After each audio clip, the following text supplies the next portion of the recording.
Good afternoon. I want to welcome everybody to today's webinar, Advanced Trends in Compressed Air Best Practices. Today's webinar is presented by Rod Smith, who is the publisher of Compressed Air Best Practices, magazine and website. My name's Doug Wagen. I'm going to be your host today. For those of you who are just logging in for the first time to one of our webinars, this is one in a series of webinars we've done over the past, about a year and a half, 2 years. And of course, you all know us, UE Systems, as an ultrasound company. So where this ties in, obviously, with compressed air is our equipment's used for years and years and years for locating and measuring compressed air leaks. But we realize that's really not enough. Just being able to go out and track down where the leaks are, tag them, and hopefully fix them is only one very small part of managing and a reliable compressed air system. And that's why we're pretty excited today to have Rod Smith here to talk about sort of the advanced trends, some of the things, the next steps that you can do sort of over and above and beyond what the typical, find them, fix them, maybe measure them type of deal is. So anyway, for those who are just logging on, again, welcome to today's webinar, Advanced Trends in Compressed Air Best Practices, presented by Rod Smith. My name's Doug Wagen with UE Systems. We are going to get rolling here. Just a couple quick words about us for those of you who aren't familiar with UE Systems. Been around for forever, 38 years.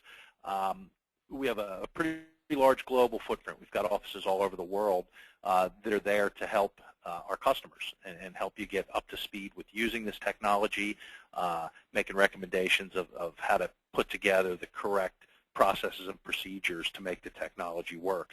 And we also tend to partner up both regionally and globally with a lot of high-end industry resources like ROD and compressed air best practices, so that we really can bring valuable information to our customers. One thing everyone is going to get at the end of the webinar is we're going to email everyone what we call an interactive information kit. This is a very simple one-page sort of click screen that'll take you to different places on our website with some very valuable information about our training offerings, about products, and things of that nature. So just wanted to show everybody that because everybody will get that email at the end of the webinar. So I'm not going to steal any more of your time, Rod. I know you've got some great information to share with us. So welcome. I'm going to turn the program over to Rod, and he's going to talk about compressed air best practices. Thanks for being here, Rod. Thank you very much, Doug. Thank you, everybody, for logging on to the seminar. And you should now be seeing my computer screen, and I'm launching the PowerPoint. So hopefully that's up and running okay. This presentation comes from the editorial board members. These aren't my ideas. These come from these individuals that have that support our publication and our mission of compressed air best practices. These board members come from companies that use a heck of a lot of compressed air and have a lot of experience doing system assessments to reduce the energy costs of compressed air with profitable projects, high ROI projects. Companies like PepsiCo operate primarily 100 PSI systems with 200, 300, 400 horsepower per plant. Snack food plants. Briggs & Stratton is pretty similar in the horsepower range, rotary screw compressor ranges that they have installed. Archer Daniels, well, we see a lot of centrifugal compressors at their plants. They have one plant with 18,000 horsepower installed. Saint-Gobain, has some glass plants with centrifugal compressors, and then a lot of other building product plants with rotary screw compressors. So it's a nice mix. I won't go through every one, but they have served as a great sounding board for our publication and for the information in this presentation. Quickly about our publication. If it's a free publication. Again, our mission is to help create energy efficiency projects related to compressed air systems with an emphasis on good ROIs. We truly believe in that green leaf and dollar logo that we have down there of the win-win situations. My job as editor is to not publish any ideas or projects about energy efficiency that have a poor ROI, and our own loose definition of a good ROI is anything with a 1 to 2 year simple payback. So we teach on how to reduce flow and pressure, how to measure, get rid of the greenwashing things we talk about, and really how to apply technology correctly into your compressed air system. And our mission with our magazine is to grow circulation. So we encourage you and any of your colleagues to subscribe to the magazine for free at airbestpractices.com. So our topic today is called Advanced Trends in Compressed Air Best Practices, what you might call Phase 2. So before we get to Phase 2, and with a webinar, we really don't know where you all are with your compressed air system. Some of you may just be thinking about it, optimizing it for the first time. Some of you may have already done 1 or 2 system assessments on it.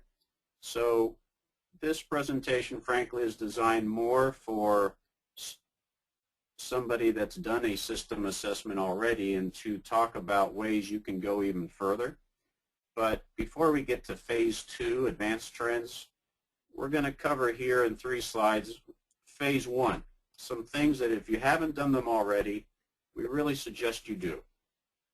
So the first one is make a box diagram of your compressed air system. This slide shows you a box diagram. When I talk to compressed air industry people that are newer, I say, well, when you visit a plant, get out your piece of paper and start making boxes to describe the system.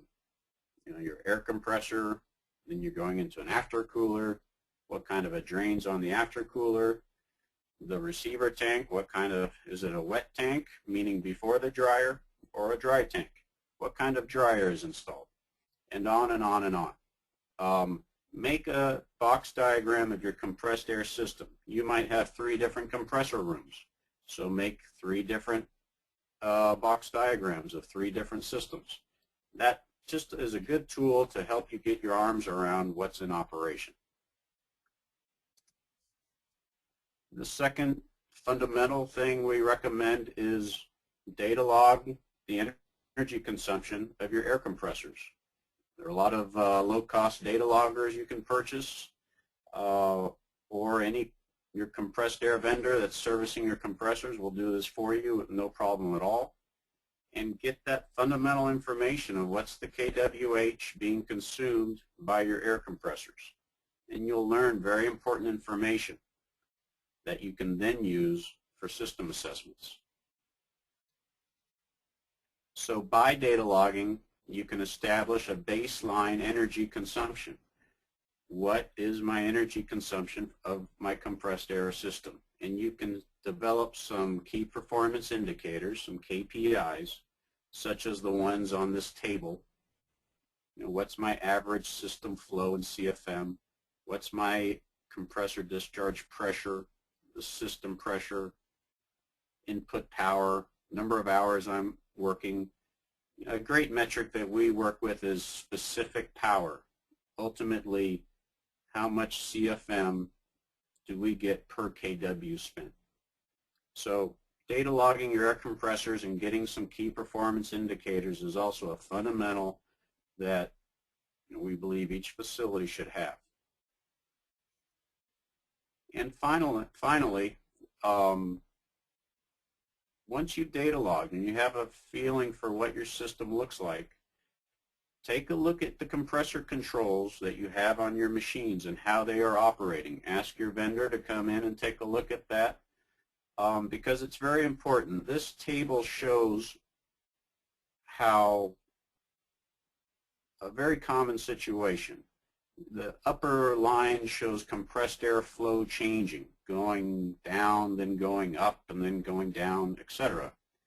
While the red line below shows the energy consumption in kW of the air compressors not changing. So what's happening here? Basically, you have air compressors installed with modulating controls or something like that, which will not respond and will not save you energy when you reduce your compressed air consumption through some other action. So it's important to have a compressor control configuration which allows you, for example, if you do a leak audit, which we always recommend is one of the first things you do, and it's not even in this presentation because it's a fundamental. You should do a leak audit in every plant and have a leak management system.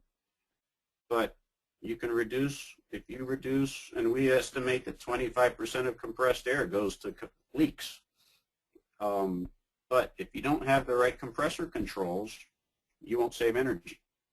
So a very important fundamental is, do we have compressor controls installed that will turn down or allow us to save energy if we reduce compressed air consumption? Okay, so that's the fundamentals. That was phase one, the things that, before we get into these, I have 7 things here that I call phase two that our editorial board has provided me with examples of. Take care of phase one first. Once you've done that, and those are good systems, that's a system assessment itself to do that phase one. Now phase two, we have 7 things here to talk about. I think 6 or 7, I forget. The first one being measure airflow to reduce demand. This example came from a Saint-Gobain plant, a big glass plant in California. Basically, in front of each machine, they had 6 unitizer machines, this Veralia plant. They put in these flow meters here that are pictured. Small flow meters, low-cost flow meters, which give a good feel for how much compressed air each unitizer was using. Now, the unitizer machine, takes these carton boxes and bends them and folds them so that they can then take the glass bottles in them. They wanted to get a feel for how much compressed airflow should they use. And they established, by doing this, they established a best practice flow for each machine, which was very important.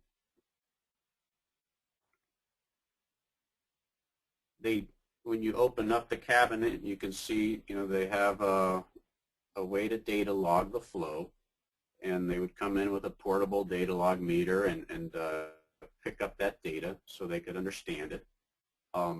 And what they found ultimately was that led them to make changes on their machines. They were using too much compressed air. It was a way for them to discover leaks in the pneumatics of those production machines because, hey, my best practice flow was X.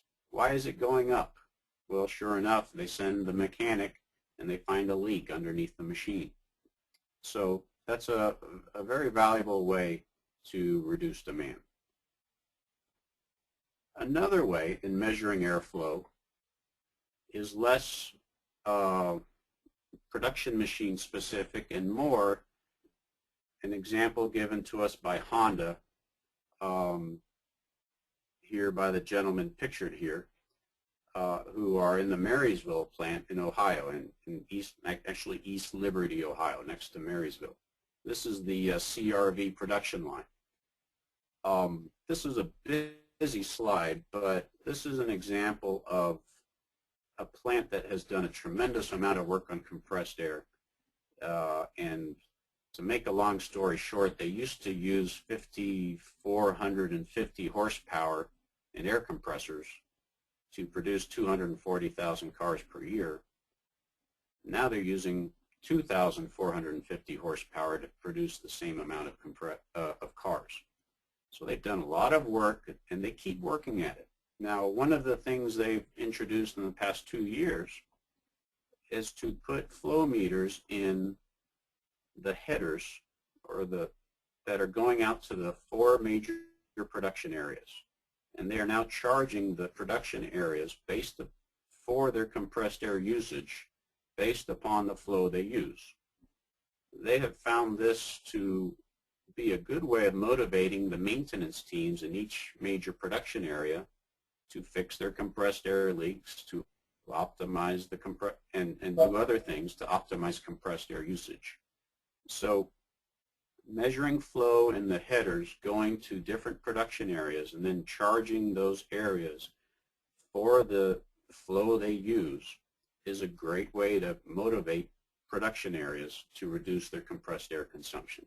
So that's the second bullet within the main bullet of measuring compressed air flow. So a second trend that's quite important is what we call shutdown optimization.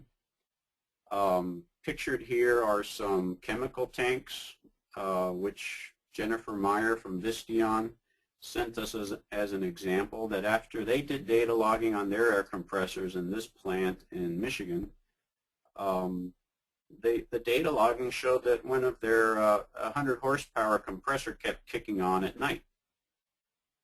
And they took a look, and they had just completed an analysis. And why was it? Well, it turned out that to maintain an airlock on these chemical tanks,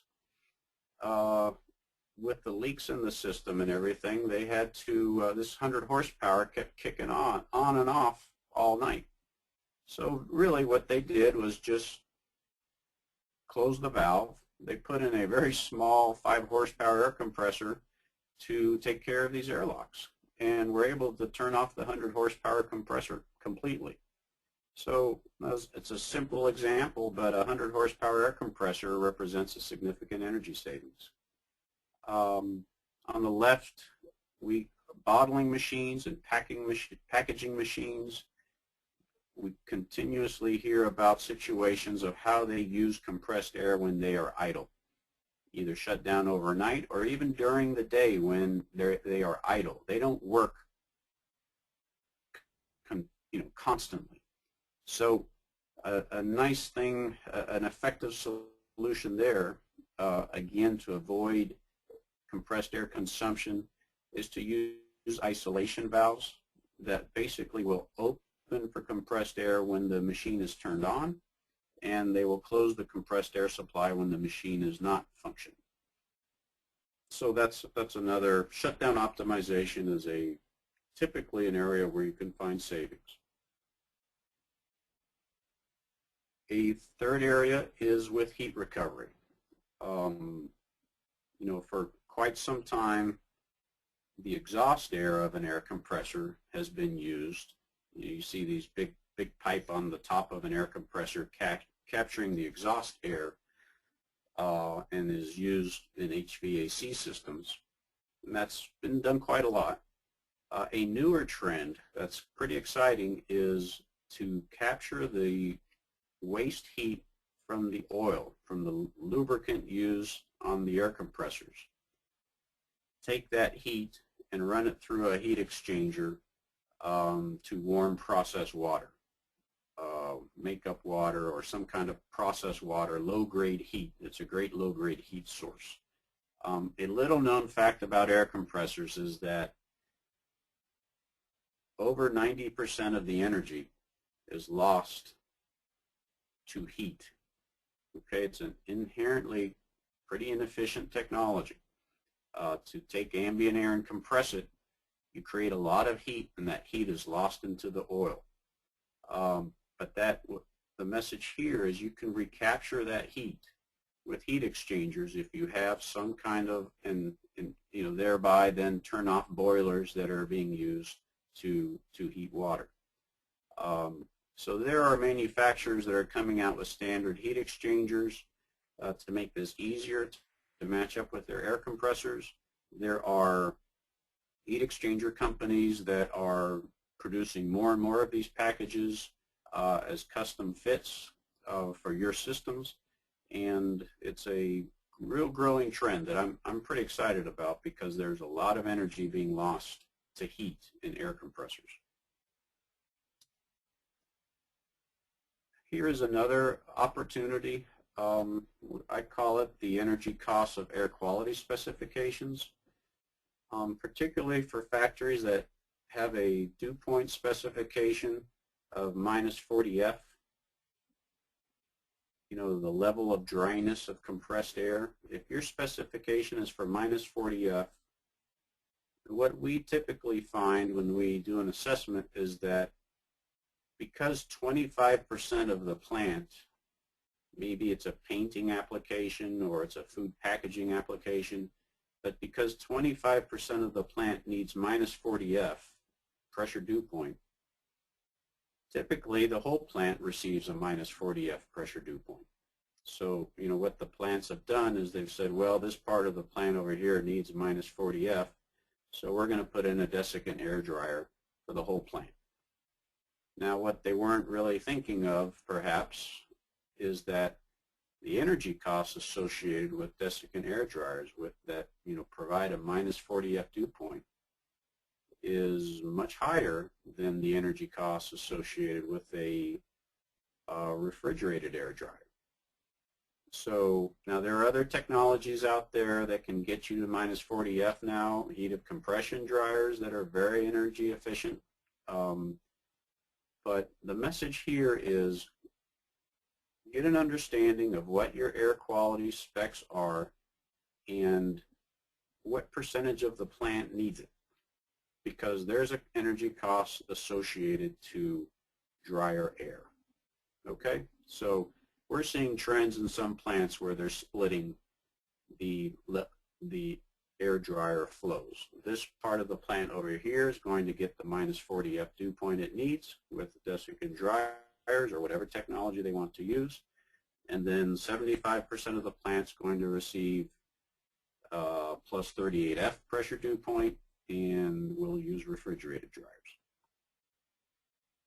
And there are ways to test this. There's some nice services available. The pharmaceutical industry regularly takes air samples and tests the quality of the air, and it's sent to a laboratory, and you can see whether that works for you. Okay, along those lines of creating different zones in your system, we're just talking about creating a zone with dew point. You can create, we're seeing a trend toward creating different pressure subzones in a facility. The plastics industry is really, you know, the blow molding industry is a very challenging industry with regards to pressure because they can operate at so many pressures. If you just look at a stretch blow molding facility, you know, that's using one of these big Seidel, you know, blow molding machines, you know, the half-liter water bottles, they're blown at 20 bar. Carbonated soft drinks and juices in smaller than 1 liter containers are blown at 30 bar. And then CSDs in 2 liter and larger containers are blown at 35 bar. And then they will also have plant air for the labeling of the bottles or the drying of the bottles at 100 psi down to, you know, 3 psi. So in one plant you can be dealing with a whole range of different pressures, and historically these plants just defaulted to the highest pressure compressor and regulated down. So you would see, and that is extreme. You know, those energy costs typically run between $1 to $3 million per year in one facility for compressed air.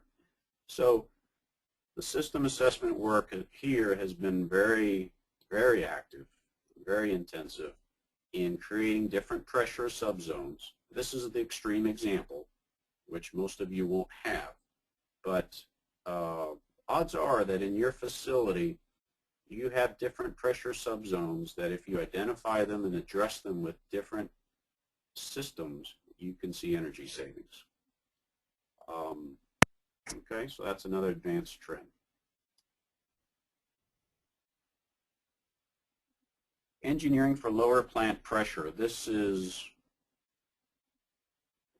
a call I get.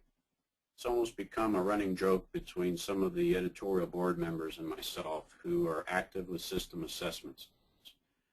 You know, the old rule of thumb that's used a lot is that for every 2 psi of pressure, there's a 1% energy cost. So this is an example here from Ball Container from Doug Barnt, who's their manager of demand side energy and sustainability. Ball's been very active with compressed air system assessments. There in red font, you can see that they've reduced their energy costs related to compressed air from 50 to 40 million per year by doing system assessments over the past 5 years. And one of the things they've really focused on, I mean, for them here, another bullet is, you know, compressed air is their #1 user of compressed air, of energy, of electricity, I should say, not of energy, of electricity. It accounts for 20 to 30% of their total use. So they've really, you know, focused in, and they've invested with good ROIs on compressed air optimization. The bugaboo they get when they do a system assessment, and they work hard to lower plant pressure from 100 psi to 80 psi, for example, using that rule of thumb that 20 psi drop represents a 10% savings. What occurs consistently is, and that's the joke, they call me now, they get a shipment of a new piece of equipment, and guess what? The new piece of equipment needs, like a can printer, needs 125 psi.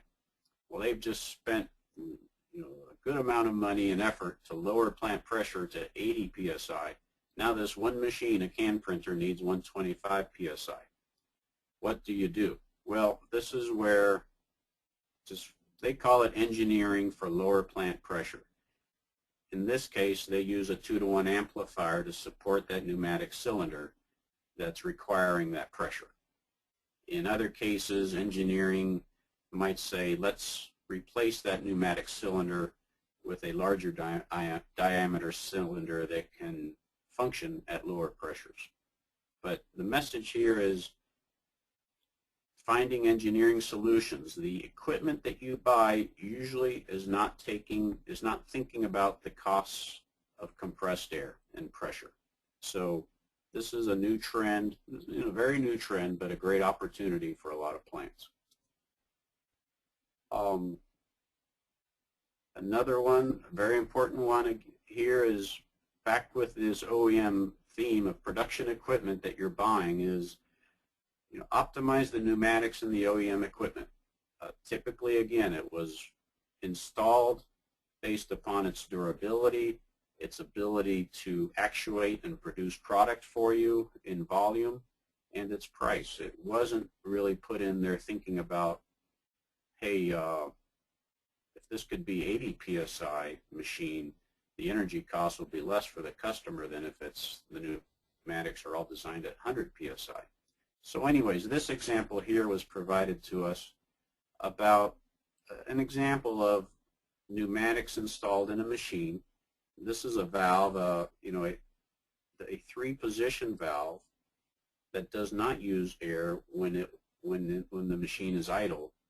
Well, that was installed to replace a 2-position valve that was using air when it was idle. It was using 75 CFM. And they had 20 machines. So by replacing this one valve component, they reduced their compressed air consumption from 75 to 25 CFM. That's 50 CFM on 20 different machines. So that's a lot of compressed air. The other thing we consistently see are undersized tubing diameters and valves and cylinders that are all creating pressure restrictions. And of course, UE systems can testify that this is where a large chunk of all the air leaks are found at the FRLs and all these fittings as well. So replacing pneumatics and optimizing them for compressed air energy consumption or reduced compressed air consumption is a real new trend, and it takes a little work to find pneumatics people who can do this well, but they are out there. So this slide provides an example of the pneumatics in the unitizing machine, the before and after. You see the before on the left and the after on the right. this is underneath the machine, and they basically were able to reduce compressed air consumption by 50 CFM per machine and reduce pressure as well by getting rid of just really a system that was leaking and full of pressure drops. What's more, a couple of companies, what they are working on, including Ball, is to have purchasing specs for their production equipment to include compressed air specs that they've learned are best practices, like, what's a best practice flow for this type of a machine? What's a best practice pressure? And to see if, some of you may have purchasing volumes that are important enough. Some of our board members do, that when they establish these specs, the equipment manufacturers are going to take a hard look at it. Okay, so purchasing has a role here, but they need some education from engineering. And finally, blow-off air is a very common opportunity. We see it in all kinds of industries. Bottlers have bottles going down the line that have been cleaned, and compressed air at 100 psi is being used to dry them, when you can use 3 to 5 psi blowers. Or bakers have got, loaves of bread going down, and all those crumbs need to be blown off of them before they go into the bags. And 100 psi air is being used to do that. When you could use some air nozzles on a nice air knife system to make that happen. The energy savings are very significant, and the implementation is not complicated.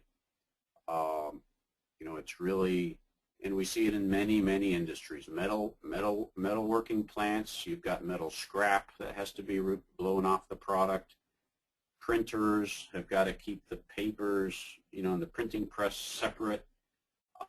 Again, consistently see situations where maybe they had blowers installed, but the blowers broke down, and so they didn't fix the blowers, so they just piped into the compressed air system and blow it off.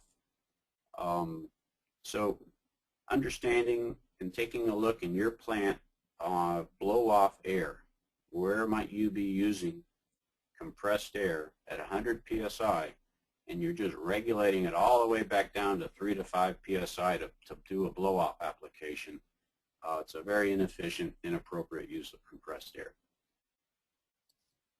So that's it. That's the summary. I mean, this very bland slide here at the end has my summary of Phase 2 recommendations of 1, measure airflow in CFM, 2, understand shutdown optimization in your plant. Understand what's happening with compressed air when your plant shut down or when individual pieces of equipment are shut down. 3rd, heat recovery, and not just exhaust air heat recovery, but more importantly, recover the heat that's going into the lubricant of the compressor. 4th, understand your dew point specifications, your air quality specifications, and don't default to the highest quality air for the whole plant when only 25% of the plant needs it. 5th, understand air pressure subzones. If you have an application that needs 520 psi compressed air, it's fantastic. You need an air compressor to make that happen. But don't force the other 80% of the plant to use that compressed air regulated down because you're paying a big energy bill. Lowering plant pressure is the other one. That's where we talked about engineering solutions on the pneumatics to permit your plant to stay at 80 psi. Don't buy a new piece of production equipment at 125 psi and make the whole plant go back up to 125. Happens all the time. Then optimizing pneumatics, that's part of it. It also has to do with best practice flow in production equipment. And finally, blow-off air optimization. Take a look in your plant to see what applications you have there. So that's it. If you find this interesting, which I hope you have, and I appreciate your attention, That's what we write about every month in the magazine. We'd greatly appreciate your free your subscriptions, and we invite the print ones because that's how we justify our existence. And you can subscribe online at airbestpractices.com, and if you have any questions on this, feel free to contact me at this email here on the slide. And with that, that's it, Doug. Thank you very much. Hey, Rod, I've got a couple of questions that were emailed in that I thought we'd take a minute here, if you don't mind. Sure. The first one I've got here is getting flow measurements closer to the end use a key to the reduction of the use of air? Well, absolutely, it can be. In this presentation, we showed two different scenarios where measuring flow is important. Measuring flow at the use, meaning at the piece of production equipment, is very important. As in this example, you can establish what is the flow that application should use when everything's working right. And when the flow starts going up, if you can track that flow, then you'll know there's a leak or there's a malfunction or something's not right. Now, it's also, in the other slide we had was, you can also measure flow for a different reason on the supply side to start charging production areas for compressed air consumption. And that's a different reason, but typically production areas have not been charged for compressed air consumption commensurate or accurately. It's either been free, no charge in the utility bills, or it's been, how do you know how much they're using if you don't measure it at the headers back closer to the compressor room? So I hope that answers the question. Great. And Rod, here's another one. How does that third position valve, or three-position valve work, and how does that save air? Okay, basically, what we had here was a two-position valve on-off. But when the machine, when the machine was turned off at night, then it was off. It was not using air. But when the machine was turned on, it was using compressed air. But just because the machine was on doesn't mean it was actually assembling boxes. It was idle. So the difference here is between it's on but idle. So a three-position valve is able to shut off compressed air when the machine is on but idle. I hope I explained that well. Perfect. Yeah, thank you. Perfect. And another one here. Can you explain the 2 psi 1% energy rule of thumb? Sure. Basically, an air compressor is taking ambient air at 14.7 psi and compressing it using electric motors to then cause an air end to compress air. I could happily show the mathematics, in an email, but basically when you start at using 100 psi as your benchmark, this rule of thumb doesn't work if you're functioning at 500 psi. But most plants have an average plant pressure of 90 to 110 psi. So using 100 psi, basically a good way to think of things is if you reduce your compressed air pressure in your plant, for every 2 psi you reduce it, you're going to see a 1% energy savings on the electric motors back at the air compressor. So that's a very widely accepted and common held rule of thumb in the compressed air industry. So if you have a compressed air filter that you're not maintaining regularly, and it's very common to see a 10 psi pressure drop on a compressed air filter, and that's a 5% energy cost right there. So keep those filters maintained and keep them at a pressure drop, of 3 psi. Okay. I got another one here, Rod. What's the energy savings at 38 degrees F air versus 40 degrees F air? Okay. Versus minus 40. Right, minus 40 F. Okay, so if your dew point spec is minus 40 F, you might have there are different ways to accomplish a minus 40 F pressure dew point. Most of them involve desiccant air dryers.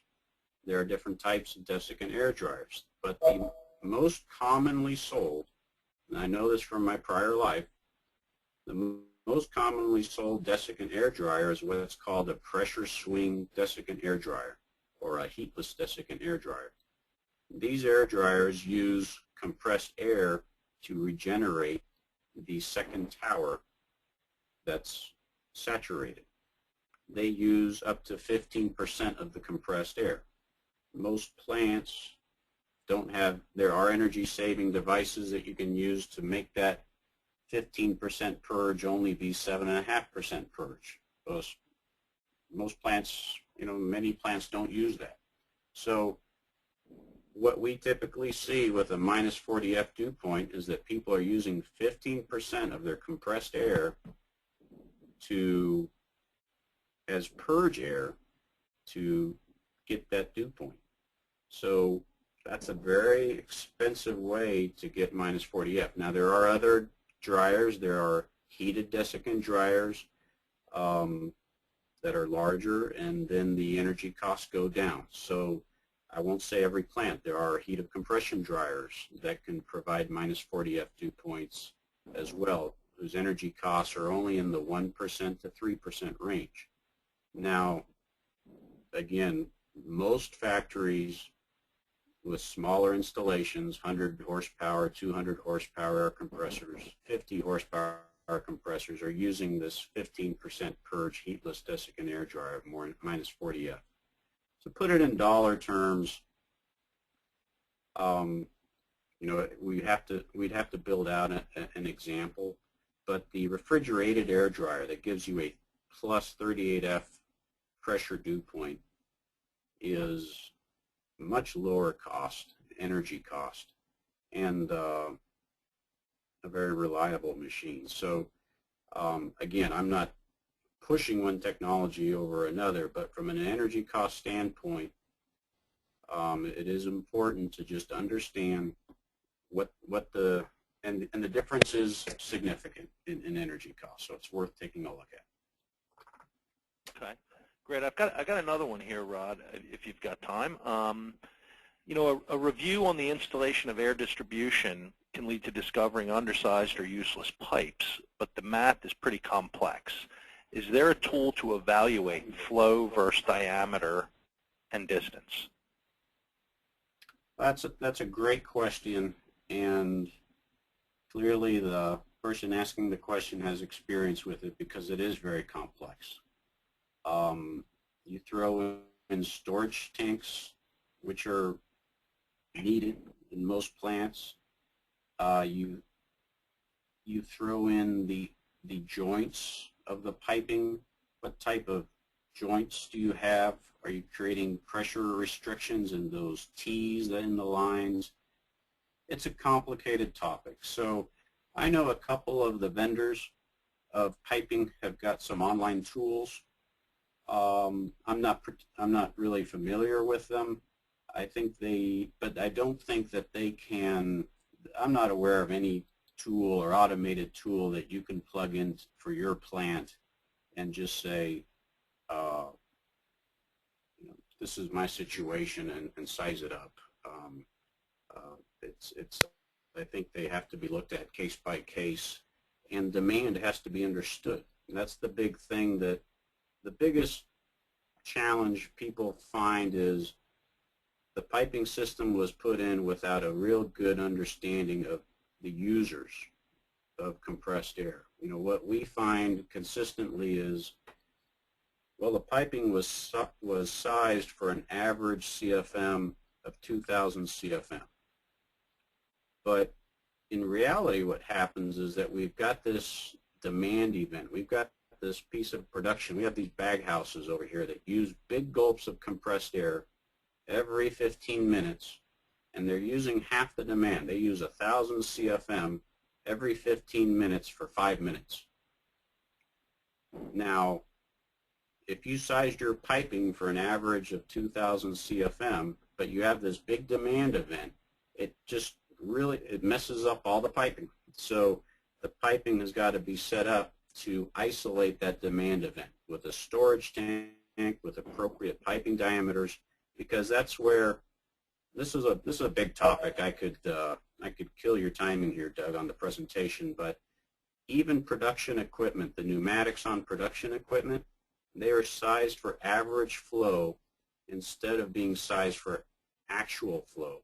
So it's kind of complicated, but understanding, it's cubic feet per minute, but if you're consuming big gulps of air for 30 seconds, the actual flow coming through that pipe is much more than the average flow that you sized it for, and thereby you get pressure drops. And that's when your energy costs really go up. So long-winded answer, but really it's case by case, and I really would start with understanding your users and understand, do I have a user of compressed air that's using 1,000 CFM for 5 minutes and then none for 5 minutes? And that changes things. Don't use average. Okay. Hey, Rod, what's your link for Compressed Air Best Practices magazine again? Okay, thanks. It's airbestpractices.com. Fantastic. For those of you who want to review this webinar or pass it on to colleagues, this will be up. Give it a couple of days, and it'll be up on the UE website probably by early next week or so.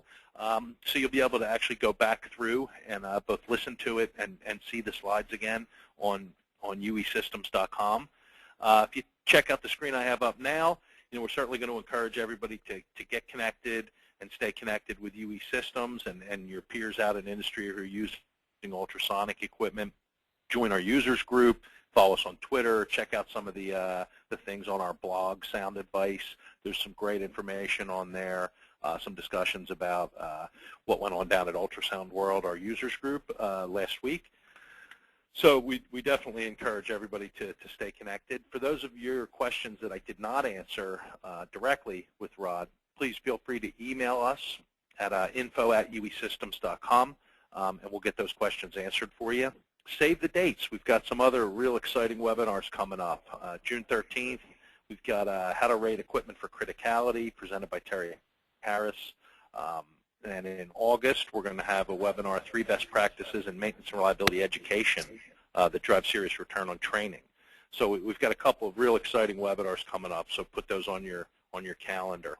How can you reach us? Again, any questions we didn't answer live, please send it to info@uesystems.com, and we'll get the questions answered, or we'll get them forwarded on to Rod over at Compressed Air Best Practices magazine. So thanks again, Rod. Really enjoyed it. I'm sure you'll see a pile of questions headed your way by email. Thank you for the opportunity. I appreciate being here. All right, great. Thanks, everyone. Everybody have a great, safe day, and you'll see us again here in about a month in June with the next webinar. Thanks again. Signing off.